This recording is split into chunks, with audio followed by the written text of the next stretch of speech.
الحمدللہ رب العالمین والصلاة والسلام علی سید الانبیاء والمرسلین نبینا محمد وعلی آلہ وصحبہ اجمعین، اما بعد۔ محترم ناظرین کرام، پچھلے درس کے اندر بدعتیوں اور خارجیوں کے ایک شبہے کے بارے میں بیان کیا گیا تھا، لیکن اس پر پوری تفصیلی گفتگو نہیں کی گئی تھی۔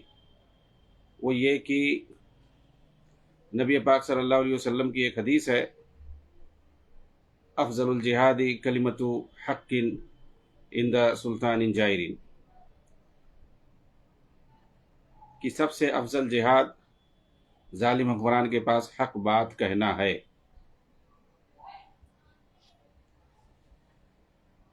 یہ لوگ اس سے استدلال کرتے ہیں اس حدیث سے، اور کہتے ہیں کہ ظالم حکمرانوں پر نکیر کرنا جہاد ہے۔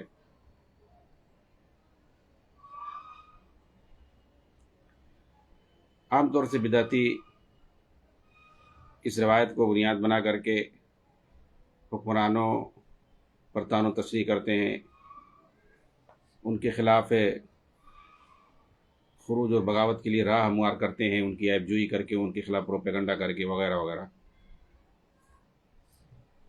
سب سے پہلے یہ چیز یاد ہونی چاہیے، یہ اصول یاد ہونا چاہیے کہ جو بدعتی ہوتے ہیں، جو نفس پرست ہوتے ہیں، ہوا پرست ہوتے ہیں، جن کا انحراف ہوتا ہے، ان کے دلوں میں کجی ہوتی ہے، اور وہ ضلالت اور گمراہی کے کھائیوں میں بھٹک رہے ہوتے ہیں، یہ بدعتی قرآن و حدیث سے استدلال کرتے ہیں، چاہے ان کے یہاں فکر کی غلطی ہو، عقیدے کے اندر انحراف ہو، یا دینی احکام کے اندر انحراف پایا جاتا ہو۔ یہ بھی کتاب و سنت ہی سے استدلال کرتے ہیں۔ تو ان کے یہاں یہ اصول ہے، میں بتا دوں کہ یا تو ان کی دلیل صحیح نہیں ہوتی ہے، وہ کسی ضعیف روایت سے یا کسی تاریخی واقعات سے من گھڑت موضوع روایت سے استدلال کریں گے، بزرگوں کی کہانی، خواب و منامات اور کرامات وغیرہ سے استدلال کریں گے، لوگوں کو جذبات میں لا کر کے ان کے جذبات سے کھلواڑ کریں گے۔ جذبات سے بھی یہ لوگ بہت زیادہ استدلال کرتے ہیں۔ تو یہ پہلی بات یاد رکھیں کہ ان کے ہاں عام طور سے عموماً ان کی جو دلیل ہوتی ہے وہ صحیح نہیں ہوتی ہے۔ دوسری چیز، دلیل ممکن ہے صحیح ہو، یعنی وہ قرآن کی کوئی آیت پیش کر رہے ہوں یا کوئی صحیح حدیث پیش کر رہے ہوں، ممکن ہے دلیل ان کے پاس جو ہے صحیح ہو، لیکن اس سے استدلال جو کرتے ہیں وہ استدلال نہیں صحیح ہوتا ہے، اور اصل جو ہے استدلال ہوتا ہے، تو استدلال ان کا غلط ہوتا ہے۔ آپ دیکھیں طاہر القادری نے میلاد نبوی پر، اس کی حقیقت پر، اس کے منانے پر، اس کے جواز پر اس نے 1000 صفحے کی کتاب لکھی ہے۔ سینکڑوں دلیلیں اس نے قرآن کی آیتوں سے اور صحیح حدیثوں سے نقل کیا ہے۔ اب آپ سوچیں کہ کیا وہ دلیلیں صحیح ہوگی میلاد منانے پر؟ بالکل ایک بھی دلیل صحیح نہیں ہے، لیکن اس نے ذکر کیا ہے، اس نے آیتوں سے اور حدیثوں سے دلیل پکڑا ہے۔ تو یہ اصول یاد رکھیں کہ ان کے یہاں یا تو دلیل صحیح نہیں ہوتی ہے، یا اگر دلیل صحیح یہ لوگ ذکر بھی کرتے ہیں تو ان دلیلوں سے استدلال ان کا نہیں صحیح ہوتا ہے۔ ایسے اس حدیث کو بنیاد بنا کر یہ لوگ حکمرانوں پر، یہ افضل الجہاد کلمۃ حق عند سلطان جائر، اس حدیث کو، اس روایت کو بنیاد بنا کر کے یہ لوگ حکمرانوں کے خلاف عوام کو بھڑکاتے ہیں، ان پر طعن و تشریح کرتے ہیں، ان کی عیب جوئی کرتے ہیں، اور ان کے خلاف پروپیگنڈا کرتے ہیں، لوگوں کی نگاہوں میں، عوام کی نگاہ میں اس حاکم کو مبغوض بنا کے پیش کرتے ہیں۔ یہ جو ہے ان کی فطرت ہے، ان کی عادت ہے، اور ان کا عقیدہ اور ان کی فکر بھی یہی ہے، بلکہ ان کا ٹارگٹ اور نصب العین بھی یہی ہے۔ تو یہ ان کا اصل مقصد ہے۔ اس مقصد کے لیے انہوں نے اس حدیث کو، اس روایت کو بھی بنیاد بنایا ہے۔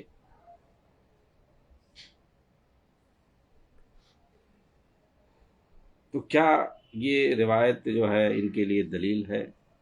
حدیث تو صحیح ہے، لیکن ان کا استدلال غلط ہے کہ اس کو بنیاد بنا کر کے حکمرانوں پر طعن و تشنیع کیا جائے، مجلس سجا کر کے یا سڑکوں پر دھرنا دے کر کے ان کے خلاف خروج اور بغاوت کیا جائے۔ غلط۔ یہاں جو ہے جو بات کہی گئی کلمۃ حق، حق بات کہنا، آپ اس میں دیکھیں علماء نے اس سے استدلال کرتے ہوئے کہا ہے کہ یہاں مراد یہ ہے، کلمہ کا لفظ ہے کہنا، یعنی زبان سے کہنے کی بات ہے۔ اور زبان کے علاوہ اور کسی چیز کا استعمال نہیں کرنا، اسلحے کا استعمال یا اور کسی چیز کا۔ اور حق بات کرنا، بھلائی والی بات کہنا جو اس کے لیے بھلا ہو اور عوام کے لیے بھلا ہو، کیونکہ حق بات کہنے کی بات یہاں پر آئی ہے۔ اور یہ ایسی کوئی بات حکمرانوں کے تعلق سے کہہ نہیں سکتے ہیں جو ان کے حق میں بھلا ہو، ان کے لیے اچھائی ہو، ان کی توفیق اور ان کی اصلاح کے لیے دعا کبھی کر ہی نہیں سکتے ہیں، ان کے حق میں خیر خواہی کبھی رکھ ہی نہیں سکتے ہیں۔ یہ خوارج کی پہچان ہے، یہ بدعتیوں کی پہچان۔ یہ تو ان پر بد دعا کرتے ہیں، ان پر لعن طعن کرتے ہیں، ان کے خلاف خروج اور بغاوت کی راہ ہموار کرتے ہیں، عوام کے دلوں میں، ان کی نگاہوں میں اسے مبغوض بنا کر کے پیش کرتے ہیں، متنفر کرتے ہیں لوگوں کو، اس کے خلاف پروپیگنڈا کرتے ہیں، اس کے خلاف سازشیں کرتے ہیں، ملک کے اندر انقلاب برپا کرنے کے لیے، اس کے اقتدار کو ختم کرنے کے لیے۔ ان کا دین یہی، ان کا دھرم ہی سکھاتا ہے، ان کے سروروں نے یہی بتایا ہے کہ جہاں بھی رہو وہاں انقلاب اور اقامت دین کی کوشش کرتے رہو، بلکہ انقلاب برپا کرنے کی کوشش کرو۔ یہ چیز سید مودود کے یہاں پائی جاتی ہے، یہ چیز حسن بنا اور سید قطب کے یہاں پائی جاتی ہے۔ تو جو لوگ اس کی حکومت کو، اس کے اقتدار کو، اس کے تختے کو ختم کرنے، پلٹنے کی کوشش میں رہیں گے، اس کے خلاف پروپیگنڈا اور سازش کرنے کی کوشش میں رہیں گے، وہ لوگ اس کی اصلاح کے لیے کب دعا کر سکتے ہیں؟ اس کی بھلائی کے لیے کوئی کلمہ کب کہہ سکتے ہیں؟ اگر اس کے اندر کوئی برائی پائی جاتی ہے، اس کے اندر کوئی کمی اور خامی پائی جاتی ہے، تو اس کے اصلاح کی یہ کوشش کبھی نہیں کر سکتے ہیں، بلکہ ان کی خواہش ہوگی کہ اس کے اندر اور برائیاں پیدا ہوں، تاکہ یہ اور جو ہے عوام کے سامنے کیس کروائیں اور اس کو بڑھا چڑھا کے پیش کریں۔ جی ہاں، یہ کبھی اصلاح کی دعا اس کے لیے نہیں کر سکتے، جبکہ سلف کا طریقہ یہ رہا ہے کہ حکمرانوں کے تعلق سے وہ دعائیں کرتے۔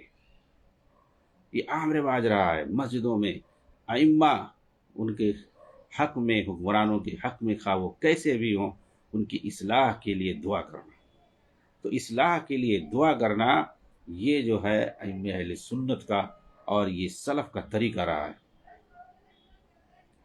بعض سلف سے پوچھا گیا کہ بعض سلف نے کہا کہ اگر مجھے معلوم ہو کہ فلاں دعا میری اللہ قبول کرے گا، یقین ہو کہ یہ دعا ہماری قبول ہو جائے گی، تو میں اسے حاکم کے لیے خاص کر دوں گا۔ تو پوچھا گیا کہ آخر کیوں؟ بھائی اگر کسی کو معلوم ہو جائے گی یہ دعا ہماری قبول ہو جائے گی، کیا یقین ہو جائے، تو وہ اپنے لیے خاص کرے گا۔ تو کہا اس لیے کہ اگر اس کی اصلاح ہو جائے گی تو اس سے جو ہے پورے قوم و ملت کی اصلاح ہو جائے گی، پورے ملک کی اصلاح ہو جائے گی۔ کیونکہ حاکم کے اندر جو فساد اور بگاڑ پیدا ہوتا ہے تو رعایا کے اندر بھی فساد اور بگاڑ ہوتا ہے، اور حاکم کے اندر جب اصلاح پیدا ہوتی ہے تو رعایا کے اندر بھی اصلاح پیدا ہوتی ہے۔ تو یہ تو سلف کی سوچ تھی۔ جی ہاں، اور آج بھی سلف کی سوچ پر عمل کرنے والے موجود ہیں۔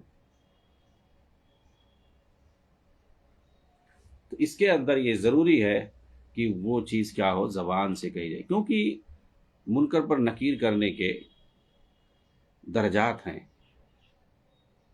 یہ پہلا درجہ ہاتھ سے طاقت سے اس منکر کو، اس برائی کو ختم کرنے کا حکم دیا گیا. یہ پہلا درجہ ہے، اور یہ ضروری ہے کہ اس کے لیے ہمارے پاس طاقت ہے.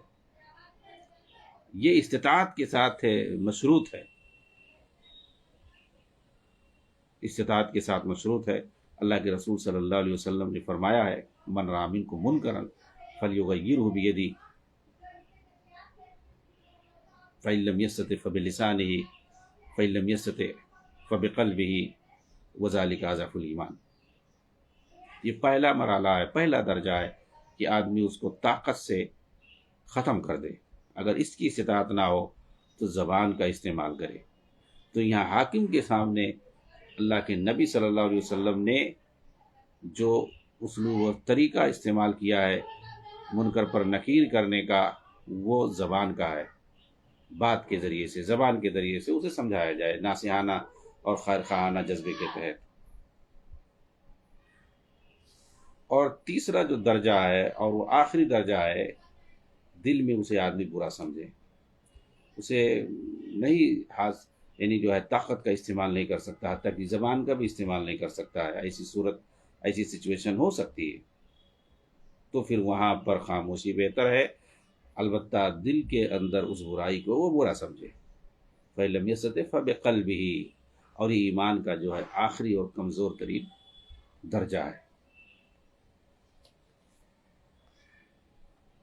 تو یہاں پر یہ بھی سمجھ لیں کہ ضروری ہے کہ استطاعت کی بنیاد پر یہ بات ہم کہیں گے، اور اس سے پہلا والا جو مرحلہ ہے طاقت کا استعمال، اس کا یہاں ذکر نہیں ہے. اس روایت کو بنیاد بنا کر کے ہم جو ہے طاقت کا استعمال نہیں کریں گے، ہاتھ کا، تلوار کا، اسی طرح سے اور کسی چیز کا، مظاہرے کا، دھرنے کا،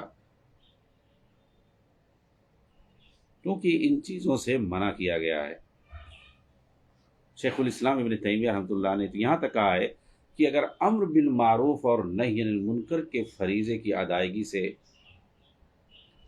اصلاح سے زیادہ فساد اور بگاڑ لازم آئے، ہوتا ہے کہیں پر حق بات کہنے سے بھی فساد ہو جاتا ہے. اسی لیے کہا جاتا ہے لکل مقال مقام، ہر بات کے لیے ایک جگہ ہوتی ہے. تو ابن تیمیہ رحمہ اللہ نے کہا ہے کہ اگر کہیں پر حق بات کہنے سے، بھلائی کا حکم دینے سے، برائی سے روکنے سے اصلاح سے زیادہ فساد اور بگاڑ کا خطرہ ہو، تو ایسی صورت میں خاموشی اختیار کی جائے گی، اور وہاں پر یہ مشروع نہیں ہے. یعنی آدمی جو ہے کہے کہ ہمیں بولنا ہی ہے، کچھ بھی ہو جائے، ہلاکت میں ڈالو. کہہ رہے ہیں کہ اسی لیے ائمہ اہل سنت نے فتنوں کے وقت قتال کرنے سے منع کیا اور اسے ناپسند کیا ہے، جبکہ انہی فتنوں کو نفس پرست اہل بدعت امر بالمعروف اور نہی عن المنکر کا نام دیتے ہیں. فتنوں کے وقت جو ہے ان کی جو ہے بہار آتی ہے اور ان کو خوشی لاحق ہوتی ہے، اور اسی وقت یہ لوگ زیادہ بولتے ہیں. امر بالمعروف کا فریضہ یہ لوگ اسی وقت زیادہ انجام دیتے ہیں، فتنوں کے وقت.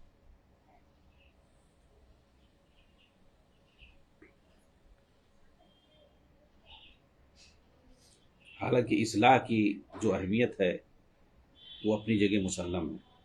ابو الدرداء رضی اللہ تعالیٰ عنہ کی ایک روایت ہے، اللہ کے رسول فرماتے ہیں کیا تمہیں میں نماز، روزہ اور صدقہ و خیرات سے زیادہ افضل چیز نہ بتا دوں؟ تو صحابہ نے فرمایا کیوں نہیں اللہ کے رسول؟ تو آپ نے کہا صلاح ذات البین، آپس میں اتحاد کرا دینا، میل جول کرا دینا. یہ جو ہے صوم و صلات اور صدقہ و خیرات سے بھی افضل ہے، اور آپس میں پھوٹ اور اختلاف پیدا کرنا یہ دین کو موڑنے والی نہیں، دین کو ختم کرنے والی. اور دیکھیں اس روایت کے اندر جو بنیادی چیز ہے وہ کیا ہے جس سے لوگ بھاگتے ہیں؟ عند سلطان جائر، حق بات جو حاکم کے حق میں اور رعایا کے حق میں بھلائی کا باعث ہو۔ یہ جو حق بات کہی جائے، کلمت حقین، یہ کہاں کہی جائے؟ اس کے پاس کہی جائے، اس حاکم کے سامنے کہی جائے۔ اندہ کا لفظ آیا ہوا، اندہ سلطان الجاہل، اس کے پیٹھ کے پیچھے نہیں، اپنی نجی محفلوں میں نہیں، اسٹیج جمع کے نہیں، جلسہ جلوس میں نہیں، سڑکوں پہ دھرنا دے کر نہیں، بلکہ اسی کے سامنے۔ یعنی گویا اگر اس سے کچھ غلطی ہوتی ہے اور آپ وہاں موجود ہیں تو وہیں سامنے کہہ دیں، اگر آپ کے پاس طاقت ہے تو، اگر آپ کے پاس ہمت ہے تو آپ کہہ سکتے ہیں وہیں پہ۔ تو اس حدیث کے ضمن میں آپ آئیں گے، یہ اس کا جو ہے خلاصہ اسی کے پاس کہنے کی بات ہے۔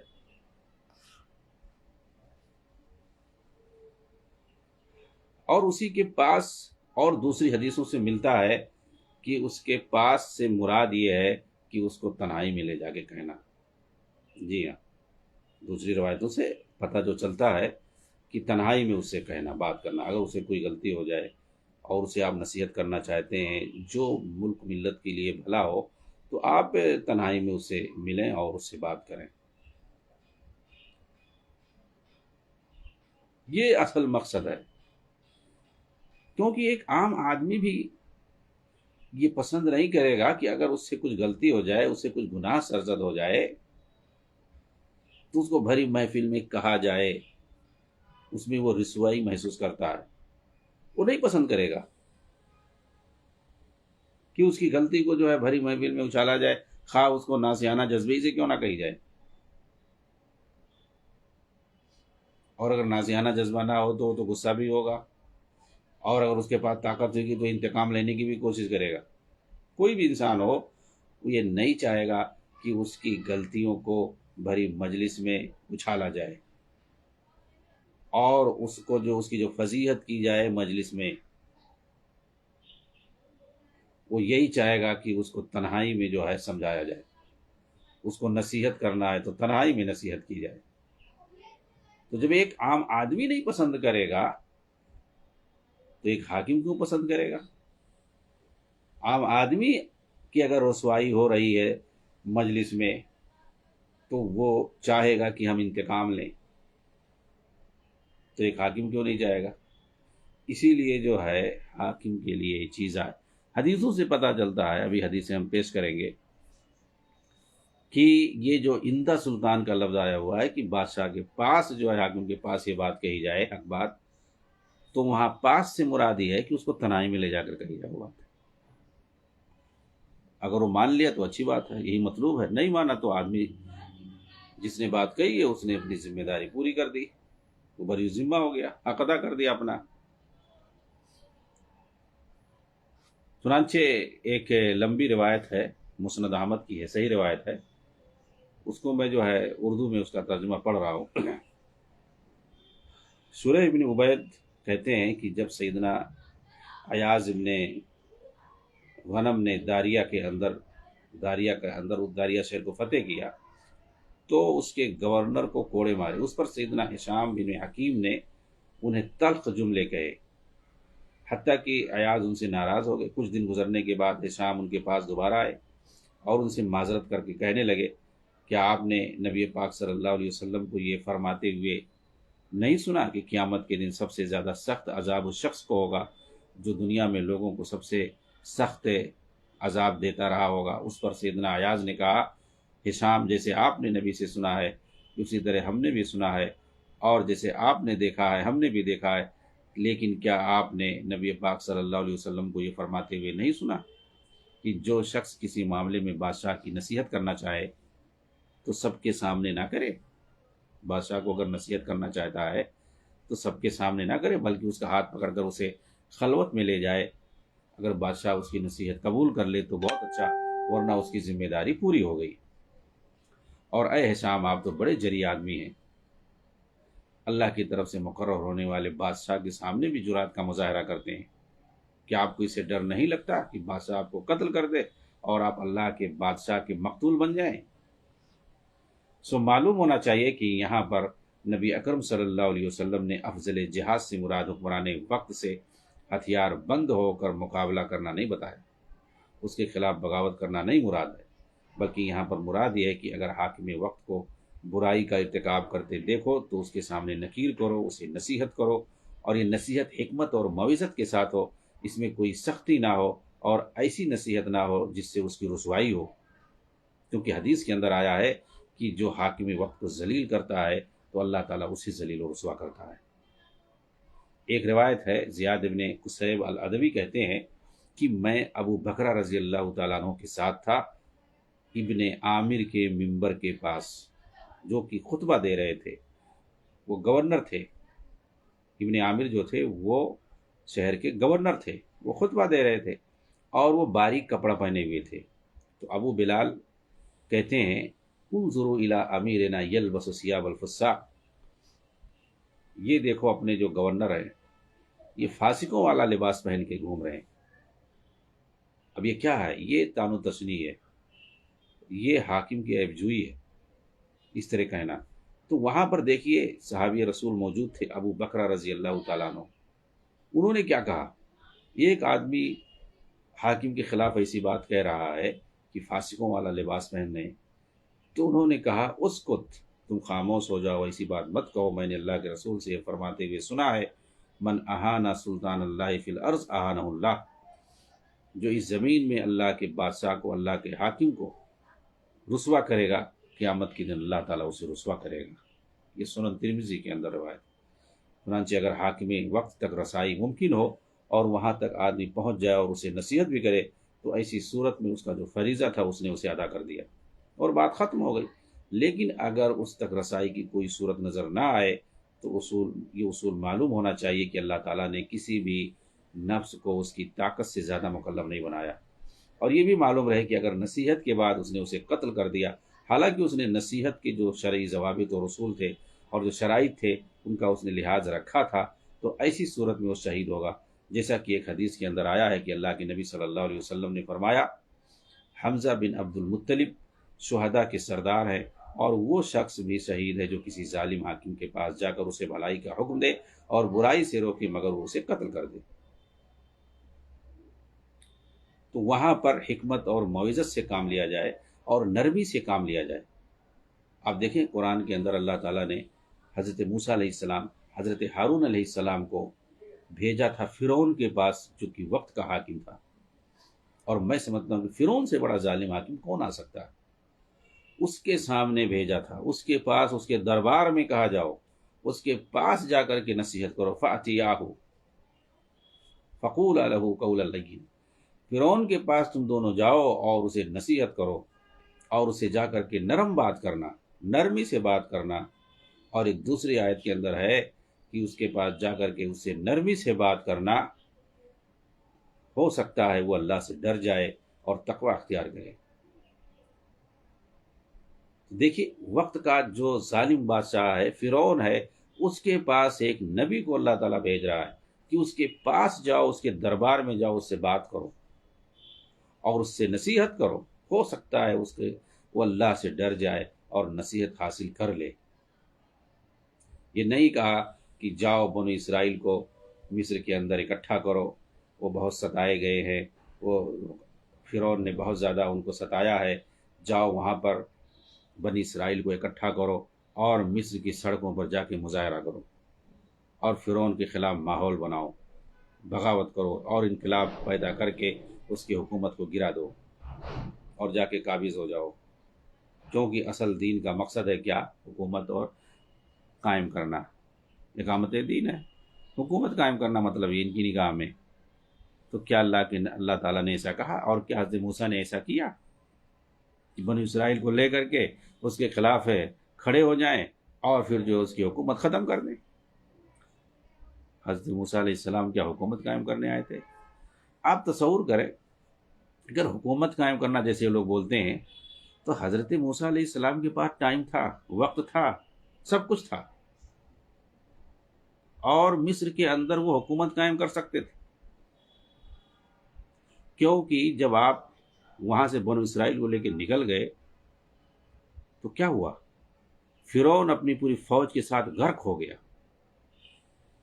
اور اس کے بعد موسیٰ علیہ السلام بنو اسرائیل کو لے کے کہاں تھے؟ میدان تی میں 40 سال تک تھے. واپس جا کر کے مصر میں حکومت قائم کر سکتے تھے کہ چلو بھائی مصر میں چلو حکومت قائم کرتے ہیں. فلسطین میں تم لوگ جہاد نہیں کر سکتے ہو، جا کر کے لڑائی نہیں کر سکتے ہو، تمہارے پاس طاقت نہیں ہے، کہہ رہے ہو کہ بہت جابر قوم ہے، ہم نہیں لڑ سکتے، تم اور تمہارا رب جا کر کے لڑو. تو تمہارے پاس طاقت ہے، چلو مصر میں چلتے ہیں، وہاں تو کوئی حاکم نہیں اس وقت، فرعون تھا وہ بھی ختم ہو گیا اپنی فوج کے ساتھ، وہاں قبطی ہیں، ان سے مقابلہ کر کے ہم لوگ وہاں حکومت قائم کریں گے. 40 سال تک وہاں رہے.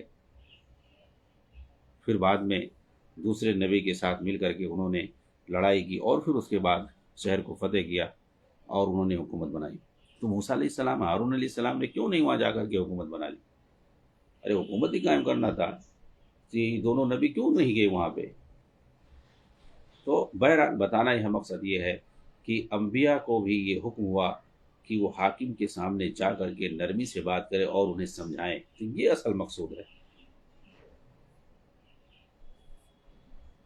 حضرت اسامہ رضی اللہ تعالیٰ عنہ، اسامہ بن زید جو اللہ کے نبی کے محبوب تھے، ان کا لقب یہی تھا حب رسول اللہ. ان کی ایک روایت ہے صحیح بخاری اور مسلم کی ہے. انہوں عثمان رضی اللہ تعالیٰ عنہ کے زمانے خلافت میں آخر میں ایسے ہی کچھ سرفرے قسم کے لوگوں نے ان سے پوچھا کہ آپ لوگ خلیفہ کو نصیحت کیوں نہیں کرتے؟ تو حضرت اسامہ نے کیا کہا؟ کیا تم سمجھتے ہو کہ تمہیں اسی وقت پتہ چلے گا کہ میں نصیحت کو جب تمہیں بتاؤں اور سڑکوں پر مائک سے لے کے بتاتا رہوں لوگوں کو کہ میں نے نصیحت کیا ہے؟ ہم نصیحت کرتے ہیں لیکن اس کا ڈھنڈورا نہیں پیٹتے ہیں.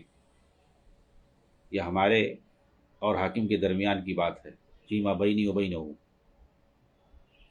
اور میں فتنہ اور فساد کا دروازہ کھولنا نہیں چاہتا ہوں. یہ حضرت اسامہ نے بات کہی تھی. اس وقت جو ہے سبائی فکر کے لوگ پائے جاتے تھے، خارجی قسم کے لوگ آخری زمانے میں پائے جاتے تھے. انہوں نے ان سرفروں نے اس طریقے سے سوال کیا تھا، صحیح مسلم کے اندر یہ روایت موجود ہے. ابن عثیمین رحمہ اللہ جب زندہ تھے ان سے بھی اسی طریقے کا سوال کیا گیا تھا کہ کچھ لوگ کہتے ہیں کہ آپ لوگ حکام کو نصیحت نہیں کرتے ہیں، ایسا ہے ویسا ہے. تو انہوں نے بھی یہی جواب دیا تھا سوال کرنے والوں کو، کیا کہ تم لوگ سمجھتے ہو کہ ہم تم سے بتائیں آ کر کے تبھی جو ہے پتہ چلے گا کہ ہم نصیحت کرتے ہیں؟ میں بھی نصیحت کرتا ہوں اور ہمارے ساتھ جو علماء اٹھتے بیٹھتے ہیں حکمرانوں کے ساتھ وہ بھی انہیں نصیحت کرتے ہیں، سب لوگ نصیحت کرتے ہیں. لیکن ہم لوگ شرعی طریقے سے جو حکم ہے اسی پر عمل کرتے ہیں، ان کے سامنے نصیحت کرتے ہیں، نجی مجلسوں میں ان کے سامنے ہم نصیحت کرتے ہیں. ہم جو اسے اسٹیج پر ان کو رسوا نہیں کرتے ہیں. ہماری بات اگر وہ مان لیے اور مانتے بھی ہیں اکثر تو اچھی بات ہے، اور نہیں مانتے تو ہماری ذمہ داری پوری ہو گئی. تو یہ طریقہ اصل ہے، ورنہ اس حدیث کو بنیاد بنا کر کے یہ لوگ صرف عوام کو بیوقوف بناتے ہیں. اس حدیث پہ عمل نہیں کرتے. اس حدیث پہ عمل کرتے تو سب سے پہلی چیز یہ حاکم کی خیر خواہی کے لیے کہتے کوئی بات، اور اس کی اصلاح کے لیے کرتے، اس کی اصلاح کے لیے دعا کرتے. جبکہ ان کی یہاں اصلاح کے لیے، حاکم کی اصلاح کے لیے دعا کرنا یہ تو بہت بڑی بات ہے، ان کے یہاں گناہ کبیرہ ہے. یہ تو حاکم کے خلاف جو ہے لعن طعن کرتے ہیں، اس کو بد دعا دیتے ہیں، اس کی عیب جوئی کرتے ہیں، اس کے خلاف پروپیگنڈا کرتے ہیں. وہ کب جو ہے اس کے حق میں دعا کریں گے اس کی بھلائی کے لیے، یا یہ کہ اس کی اصلاح کے لیے تاکہ ملک اور ملت کی اصلاح ہو. بہرحال ہمیں جو ہے اس تعلق سے محتاط رہنا چاہیے کہ اس روایت کو یہ لوگ دلیل بنا کر کے عوام کو اس طریقے سے بیوقوف بناتے ہیں، حالانکہ اس حدیث پر وہ بالکل عمل نہیں کر رہے ہوتے، اس کے خلاف عمل کرتے ہیں.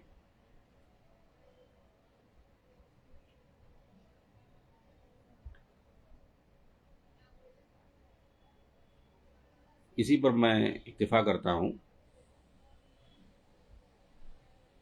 اور انشاءاللہ آگے مزید باتیں پیش کریں گے۔ السلام علیکم ورحمۃ اللہ وبرکاتہ۔